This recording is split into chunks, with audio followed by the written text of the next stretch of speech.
Good morning, everybody. Welcome back to the Schwab YouTube coaching channel. It's our Monday edition of Trader Talk in today's market, and I am your host, Kevin Horner, joining you from a relatively brisk, kind of rainy morning here in Denver, Colorado, but I am pleased to be joined by my buddy, my friend, Mr. Jeffrey Abelos. Haven't seen Jeff together here in a while, so great to have you on, Jeff. How you doing this morning? I'm wonderful now that I'm here with you, Kevin.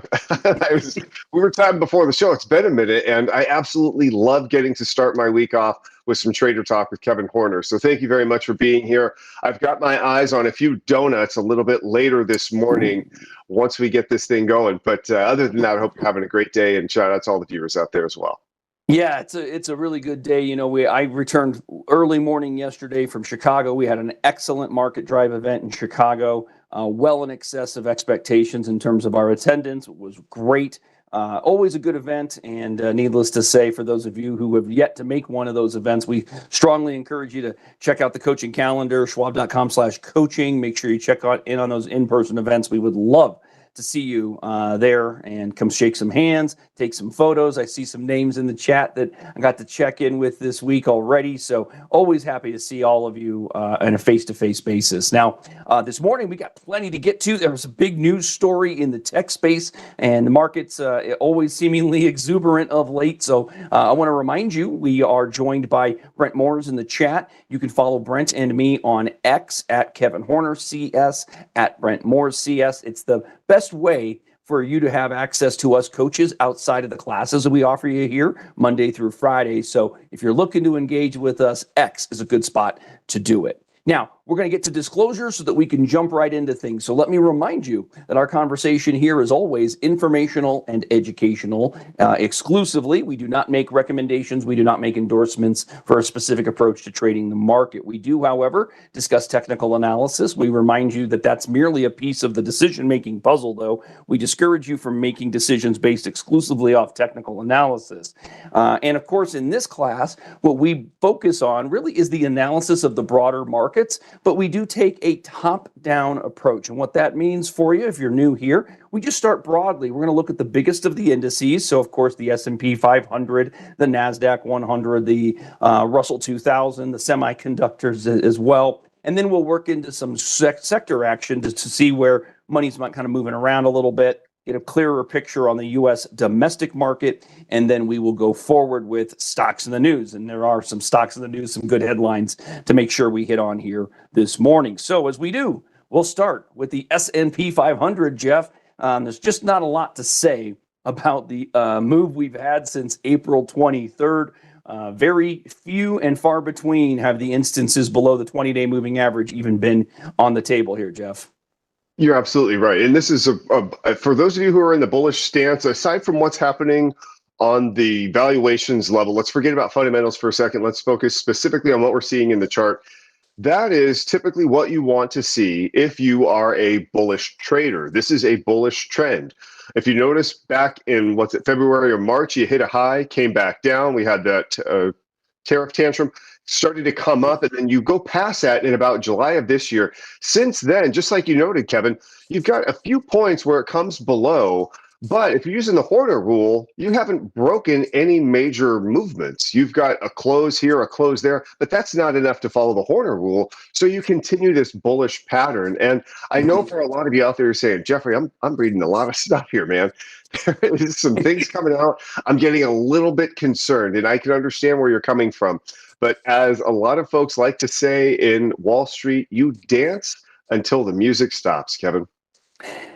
It's a hard thought process to stick with, though, Jeff, isn't it? Because this is one of those markets where seemingly all detail is taken positively, right? And I know that can be a challenge for some of us investors. Now, other of us who maybe are playing in the market for just maybe the last 5 to 6 years, what you've seen has been a largely bullish market. And so your short-term window might give you enough belief to say, well, everything that's been working will continue to work. The reminder that we long-term investors want to offer is just that there are going to be pullbacks. There are going to be cycles that play out. We are in the midst of a substantial cycle to the upside, it would seem, but try not to get beyond our comfort zone. And so many of you know, as I talk here in this class and the others that I provide, ultimately, I think it's incumbent on us as traders to always be comfortable with what we are exposing and deploying to the market. So it's very important. But here, what we try to offer is just an understanding of the current trend. And so the trend remains strong above the 20-day moving average for an extended period of time. I do want to point out that, as Jeff was mentioning, the so-called Horner rule, just recognize that's not a definitive confirmation step. What we call the Horner rule really is the encouragement for each of you as individual traders to define confirmation for yourself. And so when I look back at that last bubble back here, for example, where we were below the 20-day moving average, for some traders, 1 day below the 20-day would be a sufficient reason to reduce risk a little bit, take some of an SPX trade off. But other traders say, I'm going to need a second day in a row or even a third day in a row to suggest that there's more weakness here. And you didn't get that either on this bubble or this bubble. Both of those instances were quickly resolved with moves right back above the 20-day moving average. And so that's what Jeff was speaking to, is the potential that we still just have not seen significant drawdown. So as always, have a plan, know how you want to move forward. I'm going to continue to sound like a broken record in that regard, Jeff. I don't think there's any way for me to continue talking about the way the market's been moving without reminding our traders that proper trade management is a big part of staying invested in the market at this point. Yeah, good call out. Okay, so let's see. I mean, obviously, I think the SPX we've talked a lot about. So we're going to move on to the NDX and see how we're moving today. We've got a nice strong open here, up 0.75%, but a lot of the same stuff. The only difference here, Jeff, as I see it, is we've actually tested the 50-day moving average. We got a very small bout of weakness where we were in a bit of a consolidation mode here, and it really changed when we took out this down, what I'm going to call a downtrend line. We took it out here on about 9/5, September 5th, and we haven't tested the 20-day yet since then. Mm-hmm. Yeah, still very strong, Kevin. You're absolutely right. What this shows me, and what it might show some other traders, is there's possibly a little bit more volatility that's coming in. Whether we put up something like an average true range on the S&P 500 versus the NASDAQ, I would imagine you're going to see a little bit more movement coming from those NASDAQ components. But yeah, still very tech heavy, which makes sense because the S&P 500, remember, is market cap weighted. The NASDAQ is a little bit different. They're a little bit more focused on those tech companies. So very much the same story, Kevin. You're absolutely right. What might traders be cognizant of? And this is something I researched over the weekend. Late in these bull phases, everybody, what you'll tend to see happen is at some point this exuberance starts to pick up. Now, this is, I'm not saying going to go parabolic and everything just goes north and really fast, but watch out for that. Maybe do some look back, maybe do some measured movements. And Kevin's talked about this on the show before, but look at how much the up movement goes at different phases throughout this bull run. And then say, wait a second, are these bull runs starting to go higher, faster? If that's the case, that might be your early warning signal that, maybe the exuberance is hitting a fever pitch and we are potentially due for that pullback that everybody's been looking for, Kevin. That's an interesting way to look at it, right? Because you're talking about essentially what some traders might call a blow-off move, right? Where the exuberance is so aggressive that everybody just says, that's it, that's it, that's it. And now, at that point, Jeff, we flip the sentiment, right? Because right now the sentiment broadly is like this overhanging a cloud of concern and worry tied to so many different things, a falling dollar, the health of the economy, interest rates, etc. And of course, the closing of the U.S. government is also a concern, regardless of what we've seen historically. So, Jeff, that's a great point. What other concerns are out there that are maybe buoying the market here? And I say that's silly. That sounds silly to say, doesn't it? It's rather counterintuitive. Yeah, well, you've got another statistic. The third year of a bull market is usually pretty strong. Some strategists suggest that once a bull market passes a certain age, generally 3 years, the probability of a bear market increases. Obviously, the longer you go into a bull market, the more potential you have for a bear market. That's just a reversion to the mean. But while it's not deterministic, aging bulls do carry more tail risk, of course. So keep an eye out for that. As this goes on longer, of course, we get tired.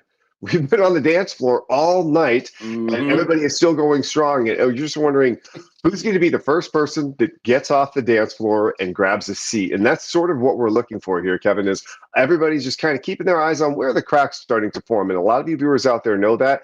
Share if you want to in your chat, where are you starting to see cracks form in this economy and in this market? Maybe we'll bring it up. Sure.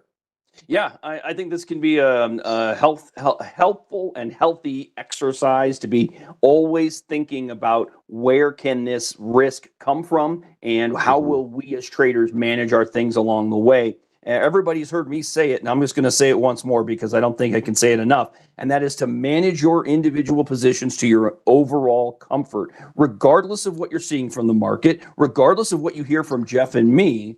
All right, you need to manage your portfolio to your comfort. So while we'll talk about the trend, we'll monitor the trend because that's what traders are paying very close attention to are changes in the trend, which we still have not had. And so that's really the key factor for the majority of trend traders right now. They're going to basically continue to work with the trend as long as possible. And then eventually when things shift, they're going to start moving out of those things, right? They'll start to cover and become a little bit more defensive. But it's okay along the way to get defensive as you see fit because it fits your comfort zone.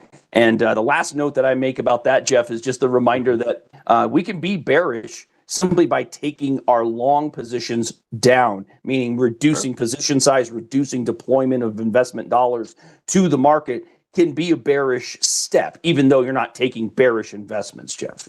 Great insight, Kevin. Absolutely. Yeah, it's okay to say I made an adjustment in the portfolio. I rebalanced. That could be a potential bearish movement, quote unquote, when you're not actually going into a short or saying, oh, I'm selling everything. It's just saying, I'm just taking some of my profits off the table. That could be a very good thing. Good call out. Yeah, it could. Frank's mentioning the trillions in deficits that the U.S. Economy is dealing with. Of course, that's another big chunk. And we also know that debt instruments for retailers like ourselves are at highest levels as well. So, the reminder that I have, though, Jeff, when I think about this, is that the market is a forward-looking animal. We say, as it relates to the technical analysis view of the broad market, it's that the market discounts everything and is forward-looking to the tune of 6 to maybe 12 months in advance. What I find interesting about that, Jeff, is that when you look at the move we made, maybe taking small caps into account, where we went from peak in November to our April bottom on the tariff tantrum, as you called out, perhaps it was that move that is speaking to where we are in the market today, or where we are in the economy feel today, right? So perhaps what we're witnessing now with the Russell moving, and by the way, we have now pushed the Russell to new highs at just shy of 2,500, Jeff. Perhaps what we're seeing is the leading edge of a heads up that things are going to swing from the economic side of things, right? Because there's a difference between what we watch every day in the market and what's happening every day in your local neighborhood. Good call out. Yeah, I like to comment too. Some headlines in subprime car lending and commercial real estate are some of the things that one of our viewers is talking about.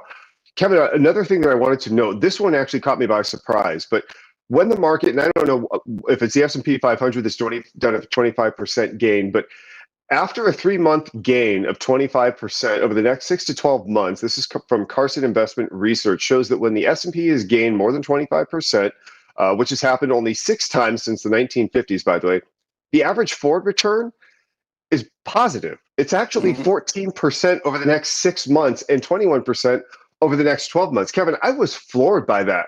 So what that's telling you is, at least what it's telling me, is that momentum fuels the continued bull movement. Because something has done really well does not mean, now it has to pull back. It can actually be the opposite, which says this wave has only gotten larger and there are more people surfing on it. That's a nice way of putting it. I really like your analogy there. That sounds like a California guy type approach right there. You got to mention those waves, of course. Yeah. I'm also seeing some really good comments in here about maybe taking some partial profits on positions, cutting things early as opposed to trying to get the extended move from your trades. Again, the process, the specifics of your process is not nearly as important as having a process and working to stick to it. So I feel like that's a big thought process to bear in mind. And when we start talking about, Rita's asking about the Russell going up and thought process about it relative to the broader market, Jeff, I got to show the weekly chart on the Russell because that is at all-time highs now at 2,500.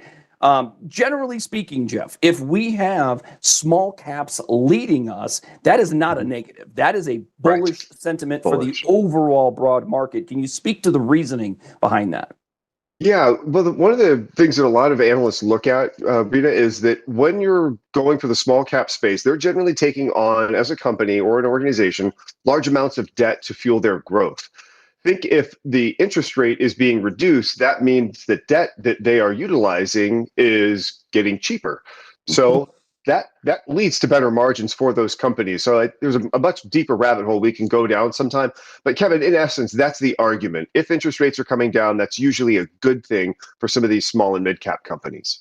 Yeah, and the other thing that's happening now is that a lot of those small cap companies, they might not be companies making money. Okay, so this is a key component that is adding fear to trading, and that is that some of these companies who aren't yet profitable are still seeing inflows of investment, right? An inflow in the form of traders wanting to trade these to the upside. That's the concern because you have to at some point support price with actual earnings, and so the technical side of some of those moves have been very bullish, very optimistic, and yet there's a reason you're not getting a whole lot of longer term views because they're just not yet providing the earnings to support that price movement. And so that's the risk associated with some of these positions that have been moving exponentially well. But it does not mean that they can't keep moving. So as always, I know it to some of us out there, it sounds like Jeff and I or me and my other cohorts, as we talk about this stuff, like we might be speaking out of both sides of our mouth. And the truth of the matter is that's because we don't know what's coming and when. What we do try to do is trade that trend and stick with what's working until it's not working. And then when it's not working, we have to make our shifts. We have to make adjustments to our process. I often say, Jeff, that a trader's job is to be a chameleon as it relates to the market. And that's because we have to change our stripes or our color schemes or what have you when the market changes those. And I think a good indication of that was back in late April after the whole tariff situation developed and played out. And we started seeing bullishness in the form of price action in the face of nothing but negativity. And so there was a shift there. And the earlier you got on board with that ship, Jeff, the better suited you've been.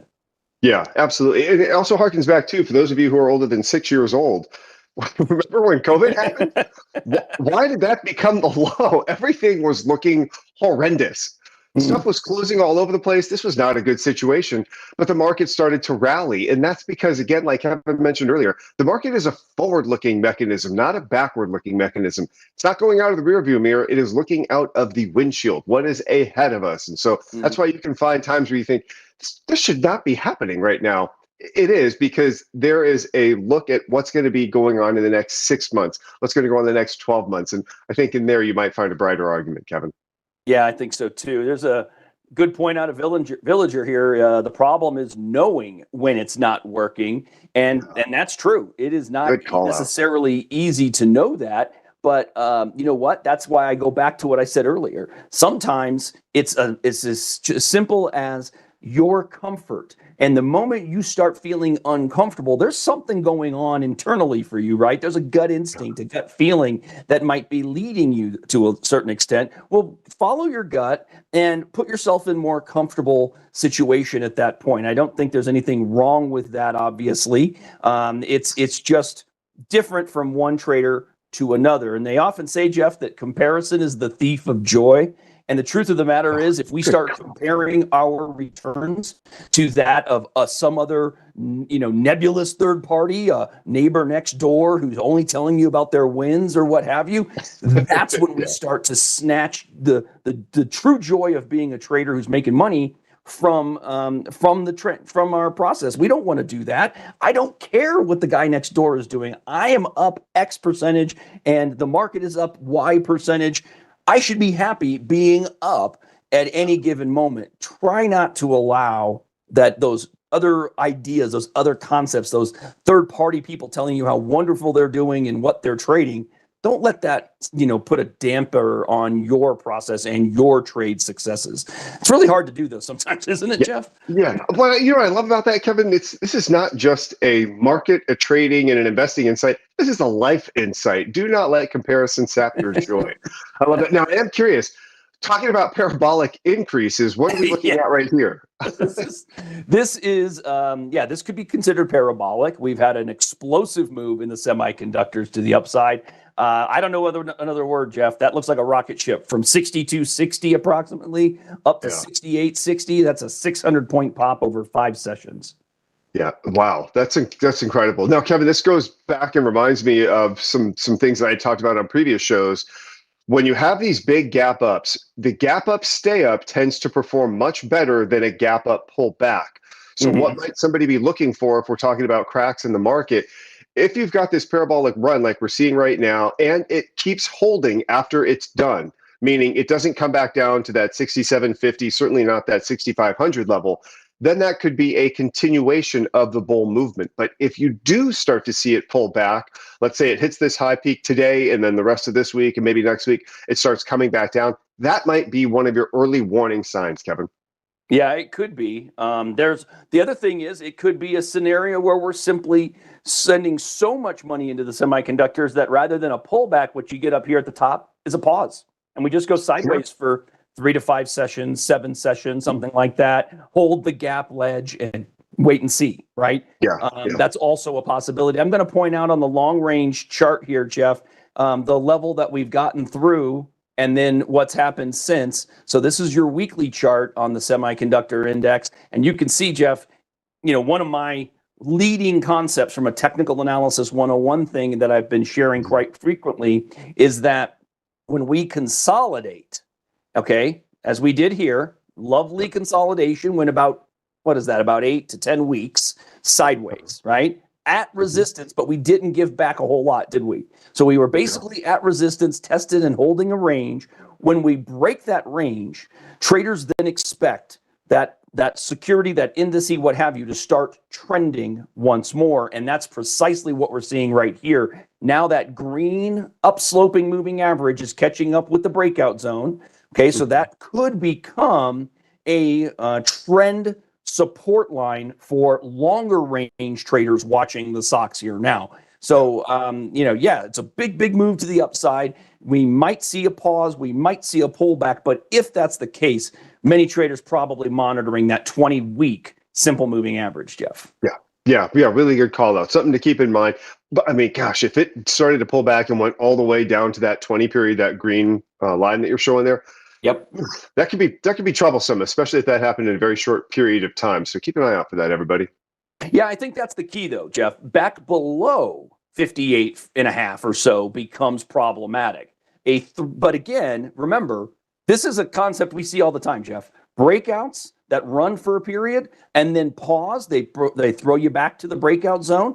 If it does come back here, test, hold, and that, by the way, what would a test look like? It would look like 3 to 4 weeks of possibly dabbling at that 58.5 level here on the indice, just kind of going sideways after it gets down there, right? You want to see the cease of the selling and a hold of that level, and essentially providing some confidence that that ledge that once was a resistance barrier for us can now be the support for us or the floor beneath us. That would be a comfortable area after a retest and hold for a lot of traders to then start participating in a move like that. And that's not specific to the stocks so much as it is specific to breakouts and throwbacks to the support line, right? So that certainly bears watching. Now, Jeff, from a sector basis today, we're getting that leadership from tech. Now, interestingly enough, tech is up, but it's not up to the level of semiconductors. So we're not getting a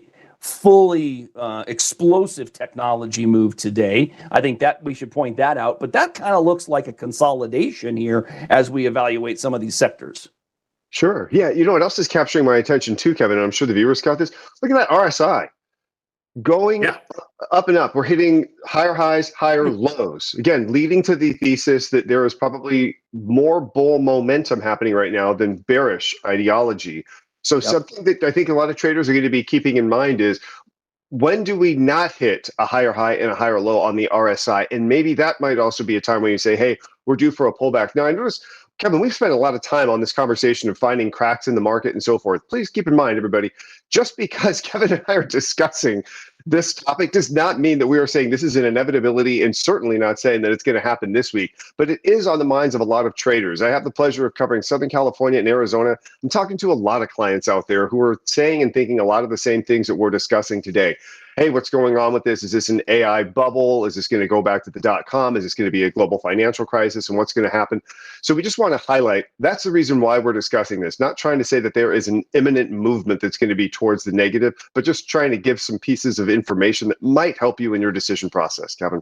I mean, what else are we going to do, Jeff? That's the whole concept here, right? We got to talk about these things. We need to keep these ideas at the forefront so that we can start making our decisions based on those ideas, but also be thinking about them, planning for them, ready for them.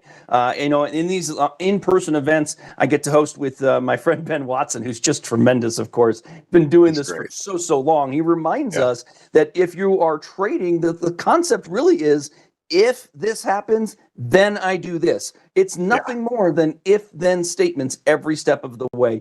Give yourself those if-then statements, right? Write them down. Make them really easy to adhere to. You can even use text notes on your chart that dictate this for you. And then suddenly you're pulling up a chart, you're looking at the note says, hey, if this happens, you should be a buyer here. And you see that it happens. It's pretty easy to start following those steps when they're written out right in front of you. Give yourself that opportunity. But thinking it through, having those theses is a big part of it. Other movers this morning, in terms of leadership, utilities are moving up again. Jeff, this is again likely part of the AI discussion, the need for power. And yes, we're going to get to the conversation here momentarily in individual equities, but I want to make sure we cover a couple of these key groups. So, Jeff, how uncommon is it for a market in a bullish market like we are in, basically looking at 3 consecutive 20% years possibly, to be seeing utilities trading at highs like this? This is uncommon. Wild. Yeah. Again, doing some more research for the show. Love doing the research for everybody. I hope you guys are okay with that. But high beta and low volatility are both ahead of the S&P 500 in 2025. Which you think, wait a second, you're telling me high volatility stuff and low volatility? Yeah, that's what's actually happening. This is highly unusual since they normally move in opposite directions. But utilities, usually one of the lower volatility mechanisms. Now, why is it going higher? Just like Kevin said, AI uses a lot of power, it uses a lot of juice. There's also a lot of heavy borrowing in the utilities space. So seeing a reduction in the interest rates is also helping to lead the charge here. Okay, that's excellent to hear. So maybe to a small extent, at least, some of the thought behind that dangerous comment, Jeff, that always pervades the market when things are moving like this. That is the so-called quote, "This time it's different," end quote, right? We always hear that in these instances, but this might be a little bit different because of the need for substantial amounts of power to build out that AI infrastructure, right? Right. Yeah. One of the things, if you're looking for a narrative, one of the things that I'm hearing from some folks and I've been reading about that's captured a little bit of my attention is the data centers. That may be one of those spaces where you say, are they getting a little bit over their skis, to use a winter analogy for everybody? They may be going a little bit too far, too fast in some of the data centers. So keep an eye out for articles and things like that. How you would find an index on that, I don't know if that's been created yet. That might be something to look at for other shows. But if you're just wondering what's happening behind the scenes, what's going on behind this guy's eyelids, that's something that I'm keeping an eye on for everybody. Yeah, if I'm not mistaken, Jeff, I think that falls under the industry of software broadly. And cool. So, there's some individual companies out there that you're going to be hearing about and we've heard about already. Nebius is a big one for me as an example. When I say for me, I mean just as a headline that sticks in my head because of their recent agreement with Microsoft as a need for that stuff. And additionally, what's the other company that I was hearing about in that space? IREN, IREN. Okay. There's a number of these companies that you got to dig in and find find these areas of the market, those pockets that have been doing well to that extent. We don't know how long this exuberance can last in this space, but one thing we do know, Jeff, it can last a heck of a lot longer than we expect. That much we know. One of those key components to being a technical trader, right? So important. So saying, the market can remain irrational longer than you can remain solvent. It comes to mind. Precisely why we try not to go against what the market's doing. Right. Let the market tell us that things have changed, and then we change with it. Right. Yeah, I think that's a much more comfortable approach. Okay, now, Jeff, there was a request to take a peek at energy, and maybe, Jeff, I am not as comfortable with the macro view here as it relates to energy versus utilities, but do you have a thought about the relationship between energy and utilities here and what we might be watching? If I remember correctly, don't quote me on this. I'm certainly not an energy analyst, but if I remember correctly, energy is focused more on the oil space, while utilities is focused more on the energy, think electricity space. So I noticed I just caught myself there on that. Thanks, everybody. So that's where you're probably seeing some of those discrepancies. There was an announcement recently that OPEC said it is going to increase its output, but I think that's why you're seeing a divergence. These are not comparing apples to apples when you talk about energy and utilities. You're comparing an apple to an orange because you're more talking about oil and electricity. I hope that helps everybody. But Kevin, that's about as far as I could probably take that conversation, if I'm being perfectly honest. That's probably exceeds mine by a little bit, which is perfectly fine. That's why I like to toss it your way. When I look at energy as a sector here, Jeff, the one thing that stands out to me is that while we've not really gone anywhere in the last month and a half or so, we do have higher lows along the way, don't we? Mm-hmm. Yep. So this is upward sloping wedge there. Exactly. And we're also at a pretty notable point here because we've basically been since April, when things kind of got squirrely on us, under that 690 ledge. And we've also been kind of mired in still what would be a downtrend to a certain extent. But it really looks over a longer haul like consolidation, doesn't it? Yeah, right. Like everything's starting to come together. And Kevin, I don't know if you've tracked this. Normally, when I see these wedges, there's usually a known event somewhere on the calendar that people are waiting for. Oh, I don't want to go too high before that. I don't want to go too low before that. Let's wait for that event to happen. And so if you are following the energy space, try and look and see, is there something on the calendar, a meeting or a get-together of some sorts that's supposed to happen that might correlate over the next, looks like this could be the next couple of months when this breakout or breakdown could potentially occur, Kevin. Yeah, and that's the reminder is that when we find these patterns like this with lower highs and higher lows along the way, so we're squeezing the price action together, commonly traders will just look for the move outside of those lines, just waiting for something different, right?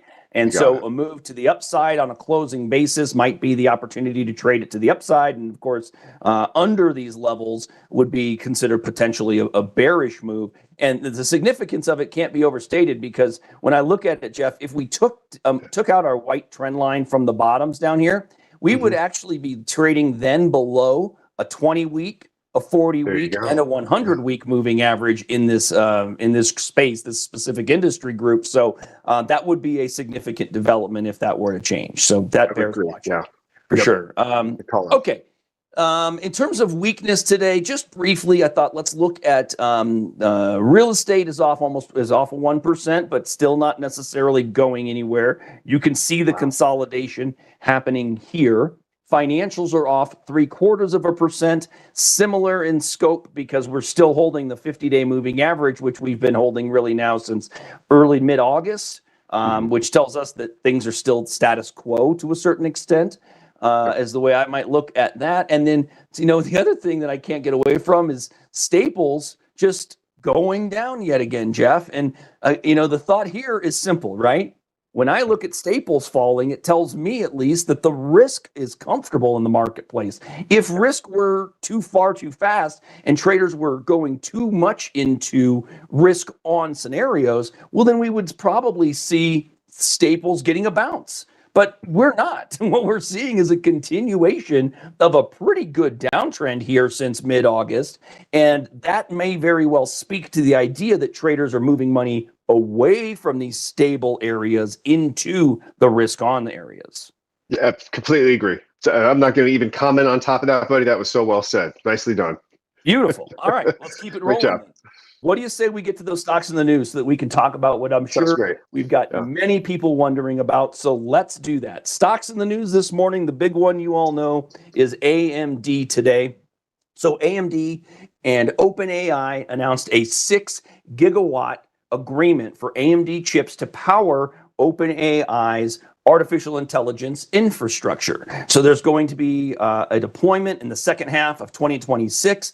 Under this agreement, OpenAI will work with AMD, quote, as a core strategic compute partner to drive large-scale deployments of AMD technology, starting with the AMD Instinct MI450 series and rack-scale AI solutions, and extending to future generations of those same series and rack-scale AI solutions. So, end quote, essentially. Jeff, an incredible move today. But at the same time, many of you traders are looking at this saying, well, that's all well and good, but I bought it on the breakout and I'm up there at 225 and now I'm at 208. I may not be feeling as smart about it at this moment, but nonetheless, a very big move in AMD this morning. Yeah. Hey, Kevin, could you check Oracle for me real quick, please? Can. Because we had the similar movement. They had a deal that was struck, they popped, and then, okay, so again, speaks to that idea. If it pops and drops, watch out because there may be weakness ahead. You had the pop, it dropped, and then sure enough, it did not hold that 20-period simple moving average. So what might traders be looking at for this new AMD announcement? It's not so much what happens in the first day or the second day. What is the follow-through movement on the market after all of this news gets digested? What happens on day 5, day 6, day 7? That may be where you want to draw your attention. So if you throw an AMD on your watch list over the next couple of days, that might not be a bad idea. See how things go. Again, if it goes up and holds up, then that may be a bullish movement. If it goes up and starts to pull back like we're seeing in Oracle, that may lead to more further downward pressure. Yeah, that's a really interesting development in Oracle because we were told on the morning of the gap that this was a game-changing move, and granted, it's held up relatively well. But you're right, we're still below the 20-day moving average. We've been trying to use the 20-day and get above it. I think for a lot of traders, they're going to feel better over 300 a share.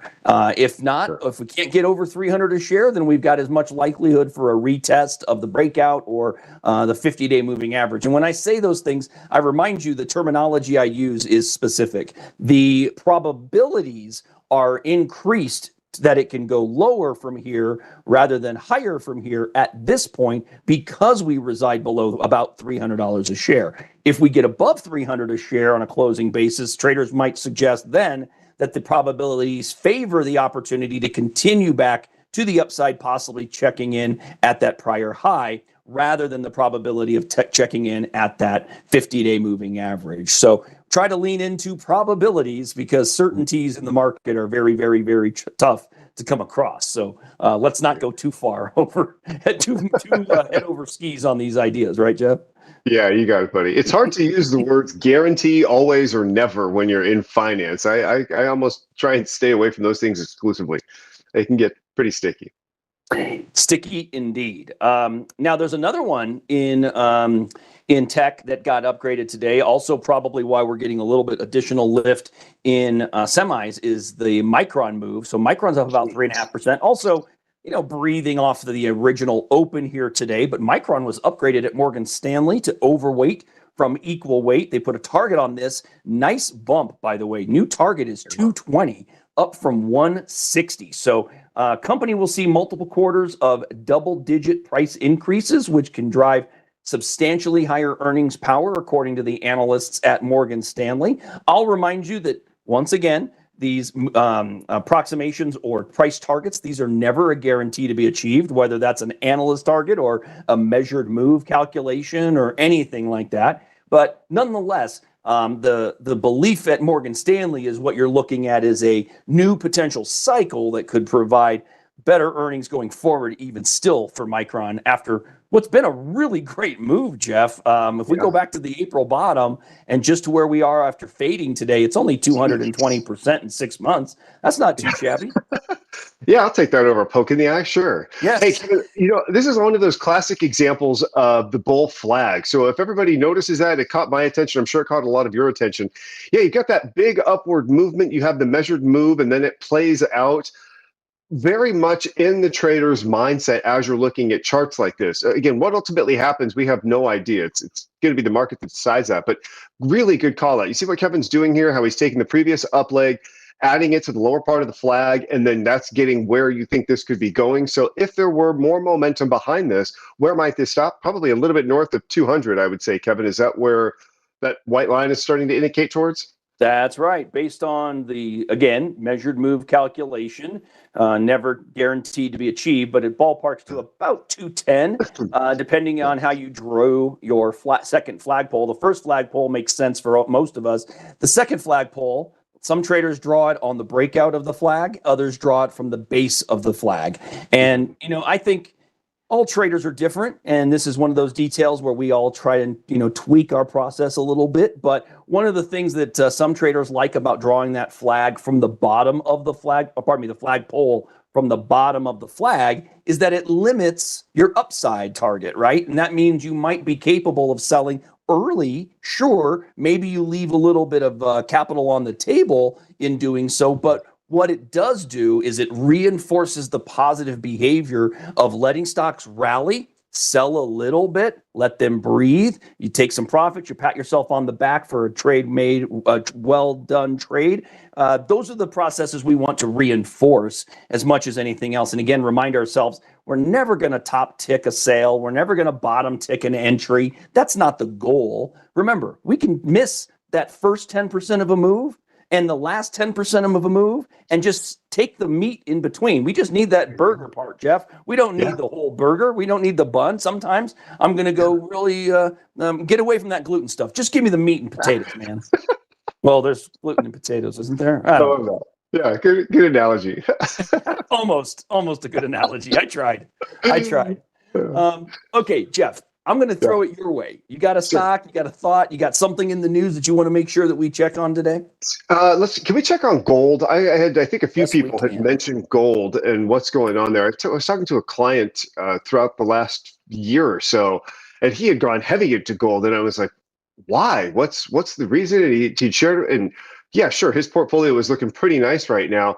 But Kevin, as I'm looking at this and I'm trying to develop a thesis on what is happening with gold, I just can't seem to get my hands around this big movement. Any insights? Maybe our viewers out there have something that they've read about. What's your take, big guy? Well, okay, so we can speak about it from a couple of ways. First of all, I'll remind you all we're looking at a future symbol here.